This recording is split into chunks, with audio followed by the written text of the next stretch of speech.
সালাম স্টিল ভোটের গাড়ি নিয়ে কুমিল্লার এয়ারপোর্ট রোডে আছেন সহকর্মী মনির হোসেন তপু। তিনি জানাচ্ছেন সেখানকার ভোটের হালচাল। ভূমিকম্প সহনীয় মোস্ট ডিউরেবল দেশের প্রথম থার্মেক্স রড সালাম স্টিল। সালাম স্টিল বোঝে ডিউরেবিলিটি। সালাম স্টিল মোস্ট ডিউরেবল স্টিল। সালাম স্টিল ভোটের গাড়ি নিয়ে আমি এখন আছি কুমিল্লা ৬ আসনে। এখানে গেল কয়েকদিন ধরে এই আসনটির যারা ভোটার রয়েছেন এবং যারা সমর্থক রয়েছেন তাদের সাথে কথা হয়েছে। এখন কথা বলবো এখানে বর্তমানে যে সদর দক্ষিণে রয়েছি এখানে কয়েকজন ভোটারের সাথে। এবারে নির্বাচনে কি প্রত্যাশা করছেন, কে জিতবে মনে হচ্ছে?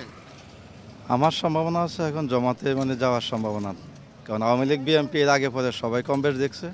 আপনার কি প্রত্যাশা? মনির হক চৌধুরী ধানের শীষ জিতবে। এখানে তো একজন বিদ্রোহী প্রার্থী রয়েছে, এতে কি প্রভাব পড়বে কোনো? আপনার প্রতীক ছাড়া তো কোনো দাম নাই। যে প্রতীকে নিয়ে এত লড়াই এত তুলে প্রতীক জানে আছে, এনে সবাই আছে, জনগণ আছে। শুনছিলেন এখানে সাধারণ যারা ভোটার রয়েছেন তাদের কথা, তারা তাদের প্রত্যাশার কথা বলছিলেন। এই ছিল আমার কাছে সালাম স্টিল ভোটার গাড়ি নিয়ে সবশেষ খবর।